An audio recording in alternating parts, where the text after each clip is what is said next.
अस्सलाम वालेकुम, welcome back to my channel. उम्मीद करती हूँ आप सब लोग खैरियत से होंगे और बिल्कुल ठीक ठाक होंगे। तो जी I am sorry first of all कि वीडियोस जो है मैं थोड़ा लेट अपलोड करी हूँ because I be not feeling well from past few days. इस वजह से अगर आप लोग मुझे इंस्टाग्राम पे फॉलो करें तो वहाँ पे मैं अपडेट करती रहती हूँ अपनी लाइफ के बारे में, तो आप लोगों को वहाँ से पता चल गया होगा।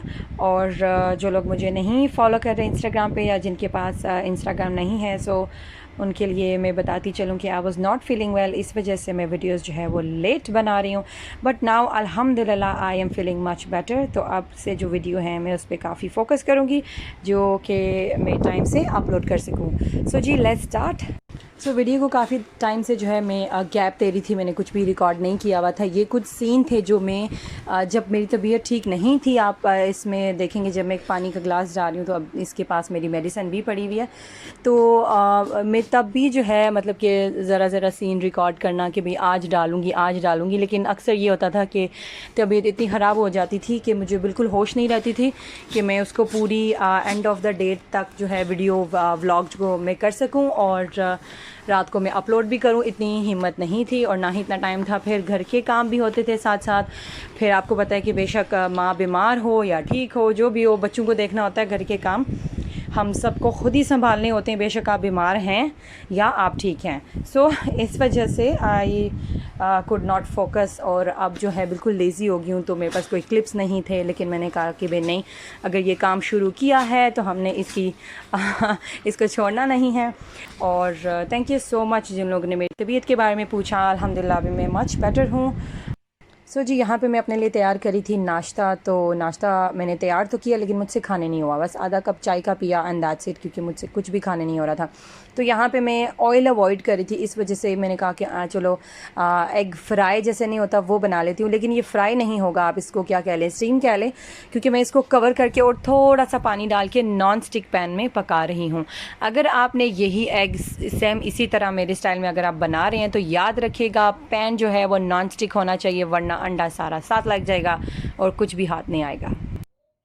तो जी अब यहाँ पे मैं इसको कवर करके बिल्कुल लो फ्लेम पे, मतलब कि बहुत आस्ता फ्लेम पे मैं इसको पका रही हूँ तकरीबन 2 से 3 मिनट के लिए, जब तक आप देख लें कि एग जो है सारा रेडी हो चुका है। और बहुत ही एहतियात से इस तरह स्पैचुला या किसी भी चीज़ की मदद से आप कोशिश करें पहले उसको पैन से उतारने की, अगर आपको लगा कि स्टिक हो रहा है। लेकिन आप इस तरह अगर साइड उसकी उतार देंगे तो ईजी हो जाएगा आपको प्लेट में निकालने के लिए। अगर आपको लगे कि अभी भी नॉन स्टिक पैन है लेकिन फिर भी नीचे स्टिक हो रहा है थोड़ा थोड़ा, तो आप इसमें 1 से 2 टेबलस्पून जो है जैसे कि मैं डाल रही हूँ पानी के, इस तरह आप डाल सकते हैं। और फिर आप इसको थोड़ी देर के लिए कवर कर दें और फिर ट्राई करेंगे तो बहुत ही अच्छा सा और फटाफट ये एग जो है आप प्लेट में इसको सर्व कर सकते हैं। यहाँ पे मैंने अपने लिए बनाई है 1 कप चाय और बस ये है मेरा नाश्ता। लेकिन मुझसे बस करने नहीं हुआ और बस मुझे चाय का शौक़ होता है कि बस मैंने बनानी है। आई डोंट नो, हस्बैंड जो पीते थे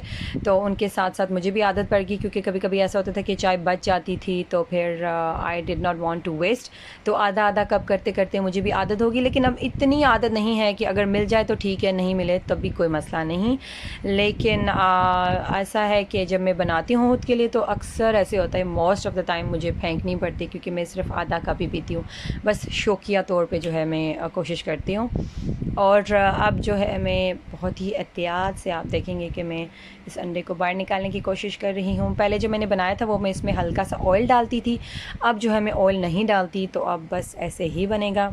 क्योंकि ऑयल जो है इतना हेल्दी नहीं होता, इस वजह से तो मैंने कुछ सोचा कि इसको थोड़ा सा पानी में और विदाउट एनीथिंग में बस इसको इसी तरह ही बनाऊंगी। तो अब यहाँ पे हमारा नाश्ता तैयार है, इसको ब्रेड के साथ हम लोग खाएंगे।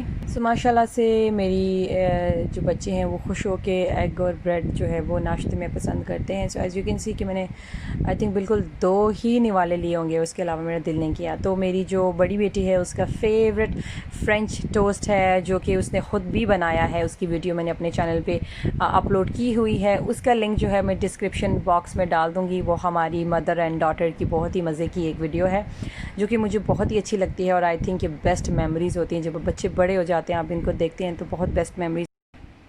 सो जो मेरी बेटी ने फ्रेंच टोस्ट बनाया था बहुत ही मज़े का, सेम ऐसा ही वो उसकी वीडियो जो है डिस्क्रिप्शन बॉक्स में उसका लिंक में एज़ आई मेंशन कि मैं डाल दूँगी, तो आप लोग वो लिंक वहाँ से ले सकते हैं, वीडियो वहाँ से देख सकते हैं। तो एक बहुत ही अच्छी एक्टिविटी हो जाती है क्योंकि लॉकडाउन में बहुत ज़्यादा एक्टिविटीज़ और outdoor activities, indoor activities even though यहाँ पे हैं वो सब बंद हैं, ठीक है जी, वायरस की वजह से। इस वजह से कुछ ना कुछ एक्टिविटी अच्छी होती है। और दूसरा ये है कि आई थिंक मुझे ख़ुद कुकिंग का शौक़ है, तो मैं चाहती हूँ कि मेरी बेटी को भी वैसा शौक़ पैदा हो। तो बस इसी वजह से लाइक उसको भी अच्छा लगता है, वो कहती है मामा ये मैं ख़ुद बनाऊँगी, आपने बनाया तो मैं भी बनाऊँगी, बस उसको ख़ुद एक शौक़ है। सो यहाँ पे मैंने बनाए थे घर के बने हुए सीख कबाब, आई मीन कि मैंने घर पे ही बनाए थे, तो इसलिए घर पे बने हुए हैं। और क्योंकि मेरे हस्बैंड को मतलब ये KNNs के बहुत पसंद हैं, तो मेरे बच्चों को भी बहुत पसंद है सीख कबाब, तो इस वजह से ना KNNs के जब वो लाते हैं तो कहते हैं कि यार इनकी तो पूरी नहीं पड़ती, इतने थोड़े से होते हैं। और मतलब कि हम लोग बहुत ज़्यादा शौकीन हैं, तो मतलब एक पैकेट तो हम लोग एक ही टाइम पर खा जाते हैं। तो इसलिए आई थिंक घर पर काफ़ी ज़्यादा अफोर्डेबल होते हैं और काफ़ी ज़्यादा क्वान्टिटी में आप बना सकते हैं। तो बहुत ही मज़ेदार से, सॉरी इसकी रेसिपी नहीं रिकॉर्ड की, और साथ में मैंने मज़ेदार सा जो है मीठा बनाया था, तो इसकी रेसिपी जो है अब मैं यहाँ पे आप लोगों के साथ शेयर करूँगी। सबसे पहले जो है सेवइयाँ कलरफुल मैंने बॉईल कर ली थी, बॉईल करने के बाद यहाँ पे दूध है, इसमें मैंने चीनी और 2 इलायची डाल के, जैसे आप रसमलाई के लिए तैयार करते हैं बिल्कुल वैसा ही, लेकिन अब मैंने इसमें थोड़ा सा कस्टर्ड जो है तकरीबन 2 टेबलस्पून मिक्स करके डाल दिया है। इसको अच्छा सा हिला लें, मिक्स कर लें, कस्टर्ड को पका लें। और इसी के साथ अब यहाँ पे जो है मैं बॉयल की हुई सेवइयाँ डाल दूँगी, और इसमें जो है बहुत ही मज़े का फ्लेवर बनता है, जैसे सेवइयाँ भी होगी, कस्टर्ड का भी आएगा। So it's quite healthy. और बहुत गर्मी थी, इस वजह से कुछ ऐसा एक आध मीठा मैंने बना के फ्रिज में रख दिया था, ताकि जब भी रात को खाने का दिल करे तो हम लोग निकाल के जो है वो खा लें। सो ये था कुछ आसान सी रेसिपी जो आज मैंने आप लोगों के साथ शेयर की है मीठे की। और सीख कबाब की रेसिपी तो यार वो बहुत ईजी है, तो मैं वो आपको फिर किसी दिन दे दूँगी, क्योंकि बहुत बहुत बहुत ईजी थी और बहुत झटपट बने थे, तो बहुत ही मज़ेदार थे। और मैंने ये तवे पे बनाए थे सीख कबाब, तो इसकी रेसिपी इंशाल्लाह I will try to share, but इसकी रेसिपी कोई नहीं है, मतलब कि इतने झटपट थे, मैं तो कहती हूँ कि इसको शेयर करने की ज़रूरत ही नहीं है। तो ये थी भाई सेवइयों की लुक। आई होप आपको आज की वीडियो पसंद आई होगी। Thank you so much for watching. दुआ में याद रखिएगा। अल्लाह हाफ़िज़।